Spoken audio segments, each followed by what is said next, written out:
Let's practice comparing ratios and rates using unit ratios and unit rates together. For number 1, we have 1 pound of apples for $2.15, or 3 pounds of apples for $4.80. When we write rates involving money, we typically are going to put that money on top. So let's put $2.15. That's going to be per what? That's going to be per 1 pound of apples. So I'm going to put 1 LB because LB is the abbreviation, right? So now this is already a unit rate because it's per 1. So we can just keep this the same and say this is going to be $2.15, and that is just for 1 pound. So we don't really have to do anything for this one. On the other hand, we have another rate of 3 pounds of apples for $4.80. So again, let's put money on top here. So that's going to be $4.80. And that is for 3 pounds. So I'm going to put 3 LB, that's for pounds. And if we want to find the unit rate here, we need to get just 1 pound of apples so we can make a comparison. So if we want to get 1 pound on bottom, let's divide 3 by 3 to get 1. And on top, we're going to take 480 and divide that by 3. If you need to write out that work, feel free to do so. I know 48 divided by 3 is 16, so this is going to be $1.60 for 1 pound. Now that we have two rates that are both being compared to 1 pound, we can make an accurate comparison here that's a little bit more clear. And so we can say that since we know that this $2.15 per pound is going to be greater than this $1.60 per pound, we know that the $1.60 per pound is going to be cheaper. So in conclusion, we can say that the $4.80 for 3 pounds is a better deal than that $2.15 for 1 pound. For number 2, we have 8 snacks for $10 or 20 snacks for $22. So for the 8 snacks for $10, let's go ahead and put $10 on top because we want to find out the price for just one snack. I'm just going to go ahead and put 8 on bottom, so hopefully the colors help you kind of see what's going on here. And so we just want to find out what about one snack here, right? So to figure out one snack, we have to divide 8 by 8. So we're going to take that cost and also divide it by 8. Now, you can feel free to do the long division on the side. I know that this is going to be $1.25, so $1.25. But if you didn't know that off the top of your head, you should do the long division on the side.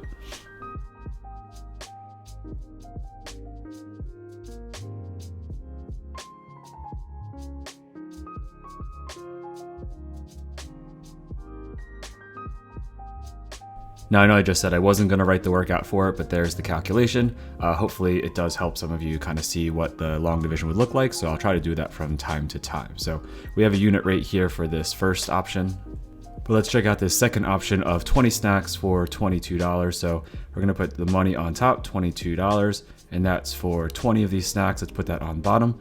Let's go ahead and figure that out. We just want one snack. So to get there, we're going to have to divide by 20. To get that unit price or the price for just one of these. For this one's a little bit trickier maybe to think of, so I will write this one out as well. So I'm going to put the $22 and let's go ahead and divide that by 20.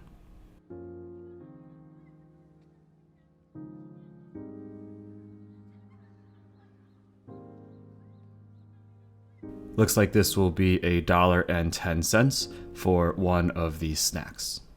Now that we have a unit price for this one as well, we can make an accurate comparison. We do know that this $1.25 per one snack is going to be greater than this $1.10 per snack. So we know which one's going to be a better deal. So in conclusion, we can say that the $22 for 20 snacks is the better deal when compared to the $10 for 8 snacks. Here's number 3. For number 3, we have 32 ounces of apple juice for $7.04, or 20 ounces of apple juice for $4.80. Let's take a look at this first option. So we have the $7.04, and that's going to be for 32 ounces. Now I'm going to put 32. The abbreviation for ounces is OZ. Just going to go ahead and write that down. It's a pretty short abbreviation. If we want the unit price just for 1 ounce, we just want to have 1 ounce on bottom. So let's go ahead and see, how do we get from 32 ounces to 1 ounce? Well, we can divide by 32. If we do that down here, we should divide the price by 32 as well. Okay, so yes, we have to do a little bit of long division, and here is what that would look like.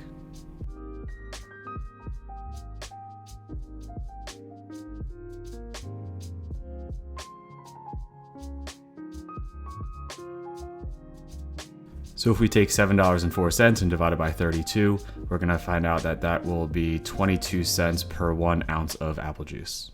Now that we have a unit rate for this first option, Let's go ahead and find out the unit rate for the second option so we can compare which option is a better buy. So for this one, we have $4.80. That's going to be for 20 ounces. Okay. And let's go ahead and see what the price for 1 ounce would be. Okay. So we're going to go ahead and just take this 20 ounce and divide that by 20 and take the $4.80 and divide that by 20 as well. Now I know 48 divided by 2 is going to be 24. So I'm not going to write out this long division, but feel free to do so if you need to.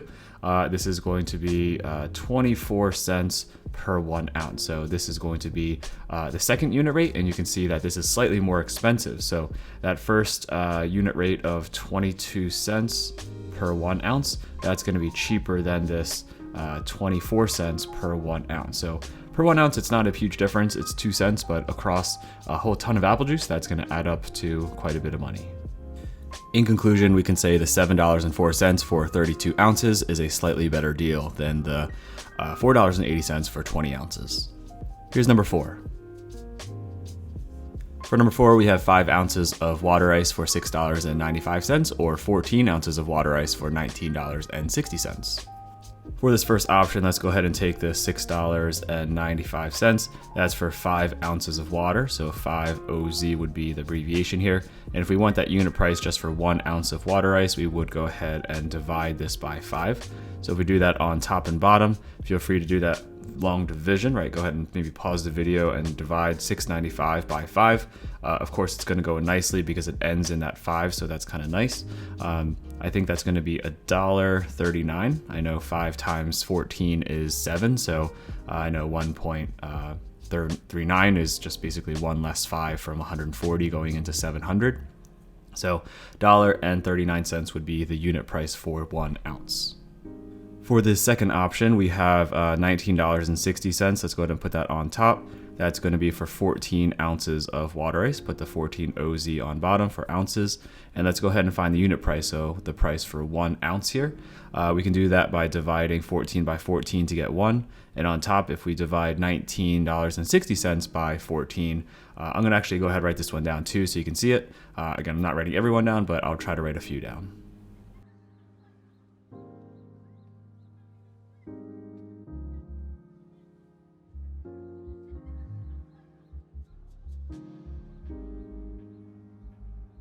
So hopefully that was helpful to see, but this is going to be $1.40 per 1 ounce of water ice. So very, very close here in terms of the comparison, but we can see that the $1.39, 1.39 is slightly cheaper than this $1.40. So just 1 penny per ounce, but again, that would add up over time. So in conclusion, the $6.95 for 5 ounces is going to be a better deal. Let's check out number 5. For number 5, we're going 660 miles on 20 gallons of gas or 850 miles on 25 gallons of gas. So for this first rate, let's go ahead and figure out. Typically, we do per 1 gallon of gas. That's what you'll see at gas stations. So we have 660 miles. I'm going to use MI to abbreviate miles, and that's going to be for 20 gallons of gas. So I'm going to put GAL for gallons. And let's go ahead and figure out that unit rate for just 1 gallon. So how far can you go with 1 gallon of gas? To do that, we're going to go ahead and divide top and bottom by 20 here. So if we take 660 divided by 20, let's see, that should go in nicely, right? That should go in 33 times. So I believe we're going to be able to go 33 miles per gallon in this first situation. In the second situation here, we are going to be going 850 miles, and that's going to be with 25 gallons of gas. So 25 GAL would be that abbreviation. And let's go ahead and see. We want to know just the unit rate for 1 gallon of gas. How far can we go? So different cars will have different efficiencies with that. So let's go ahead and divide this by 25 on top and bottom. 850 is definitely a multiple of 25, or 25 is a factor of 850.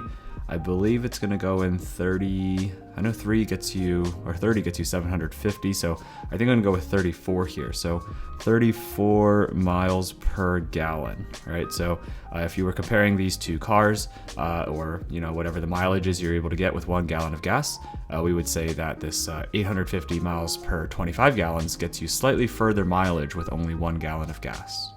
So again, this 33 miles is going to be less than 34 miles. So in terms of cars, we don't want the lower number for the mileage. We want the higher mileage per 1 gallon of gas.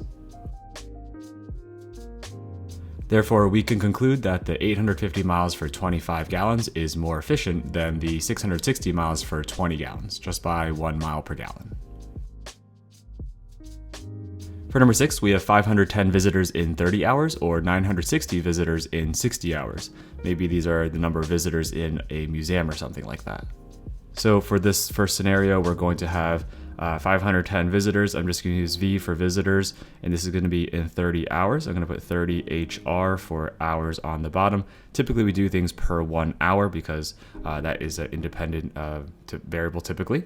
And so let's go ahead and see for 1 hour, right? Usually people want to know what you can do in an hour. That is always a good rule of thumb. So let's go ahead and divide by 30 and then divide by 30. Okay. If you're wondering what 510 divided by 30 is, I think if you just drop the zeros, that's going to be 51 divided by 3, and I know that's going to be 17. So basically we're saying here there'll be 17 visitors per 1 hour in this first scenario. In the second scenario, we have 960 visitors, but this is going to be in 60 hours. So this is going to be in more time. So maybe you can make a comparison right off the bat, but let's go ahead and try to be very clear here with what we are doing. So let's see, for 1 hour instead of 60 hours, let's go ahead and divide by 60 to figure out how many would be in 1 hour. If we divide by 60 here, if I drop those zeros, 96 divided by 6, I believe that's 16. So it should be 16 of these visitors in 1 hour. So that's going to be slightly less than the first one. So we can say that 17 of these visitors, I'm going to spell that out, is going to be greater than this 16 visitors per hour. So in conclusion, we can say that 510 visitors per 30 hours is a little bit more frequent, or maybe you could say something like is a little bit more popular. You could also say that maybe the 960 visitors in 60 hours is slightly less frequent or slightly less popular compared to the other situation. Here's number 7. In number 7, we have 1,080 words on 90 pages or 2,250 words on 150 pages. So for this first scenario, typically we're going to find out how many words there are per one page. So I'm going to go ahead and put 1,080. I'm going to put W for words just so you know which one I'm talking about. And that's going to be for 90 pages. So I'm going to put a P on bottom. Again, these are not actual abbreviations, just kind of using this to help label. We want to find out how many words would be on one page. So let's go ahead and put 1P on bottom for one page. Again, you can also write out the whole word page if you'd like to be extra clear. Now if you go ahead and divide this out, I haven't done a division one in a little while, so I'll show this one.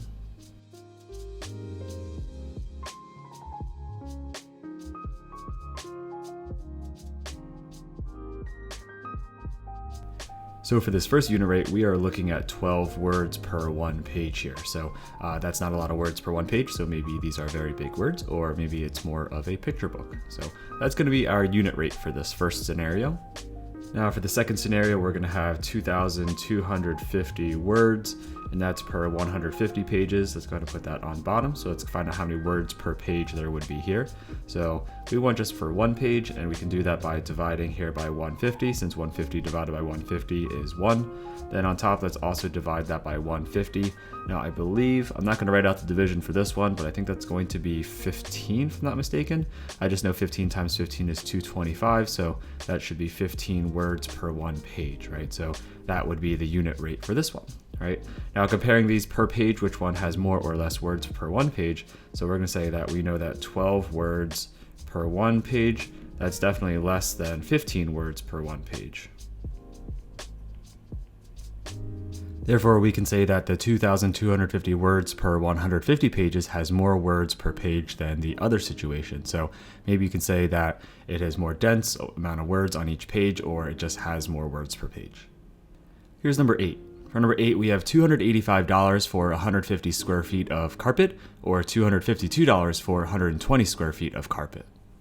So for this first scenario, let's go ahead and put the money on top as we typically do. So it's $285, and that's for 150 square feet of carpet. So that's going to be feet squared. And we want to find out what 1 square feet of carpet is going to go for here. And that's typically how square carpet is going to be sold. So it's going to be per square foot. And so we want to go ahead and divide this bottom by 150 to get that 1 square foot. And let's do the same thing on top and also divide by 150. Okay. Now I'm not going to write this long division out, but feel free to pause and go ahead and do so to see if you can do it. And if you do divide here, I believe this should be $1.90 for 1 square foot of carpet. That would be the unit rate for this first scenario. For the second scenario, we have $252, and that's going to be for 120 square feet. So 120 feet squared, that's going to be for this other scenario. So for this unit rate, we just want 1 square foot. Let's go ahead and do that by dividing the bottom by 120 and also dividing the top by 120. Now, I believe if you divide 252 by 120, you should get $2, let's see, $2.10. That's for 1 square foot. So this would be that second unit rate.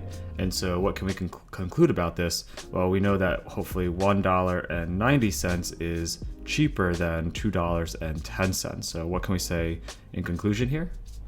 We can conclude that the $285 for 150 square feet is going to be a better deal because you will save 20 cents per each square foot that you buy. For number 9, we have $960 for 30 textbooks or $1,625 for 50 textbooks.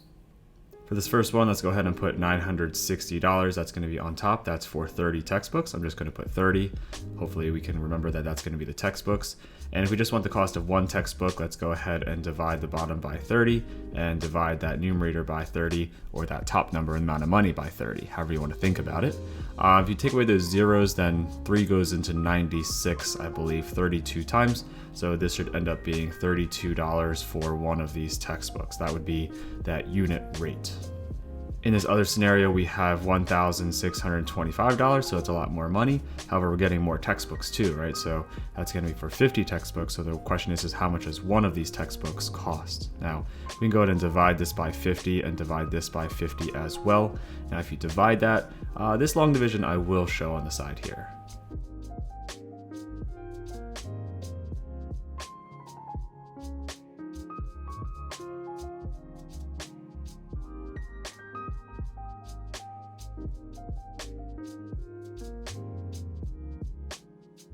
So it looks like if we take the cost for 50 and divide it by 50, we're going to end up saying that will be $32.50 for each of these textbooks in this scenario. So slightly more expensive because we can say that this $32, that's for one textbook, that is cheaper than this other situation just by a little bit of 50 cents per textbook. In conclusion, we can say that the $960 for 30 textbooks is just a little bit cheaper than the 50 textbooks for $1,625. Here's number 10. For number 10, we can either use $74 to buy 4 movie tickets or $91 to buy 5 movie tickets. Let's check out and see for this first scenario how much it'll cost for one movie ticket. So this is $74 for 4 of them, let about just one of them. We can go ahead and divide by 4 and divide by 4. I'll do the long division for this one so you can see.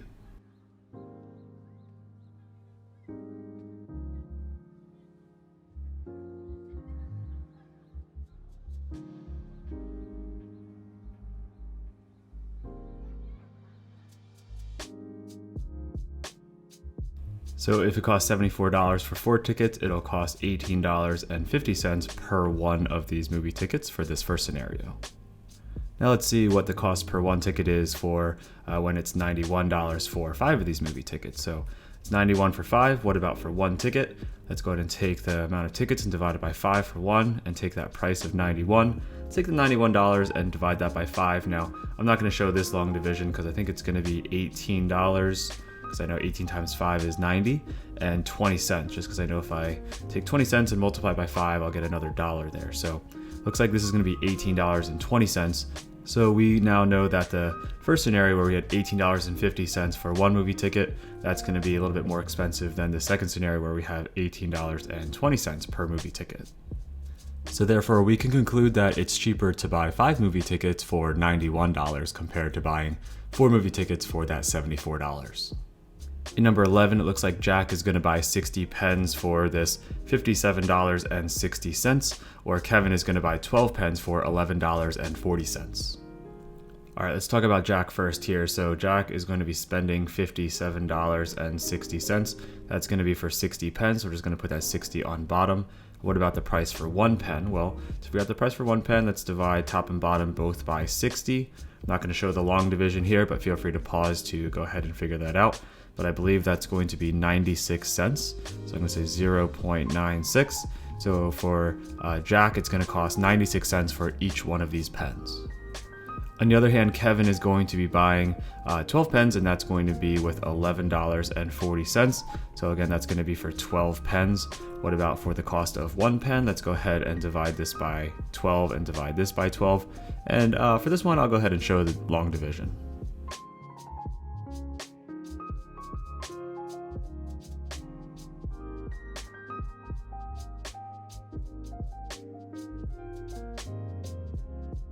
So over here we can see that for Kevin it's going to be 95 cents for one of these pens. So making a comparison here using these unit rates, we can say that this 96 cents for 1 pen, that's going to be greater than, or a little bit more expensive is basically what we're concluding here, than the 95 cents for 1 pen. In conclusion, we can say that Kevin's deal is slightly cheaper per 1 pen.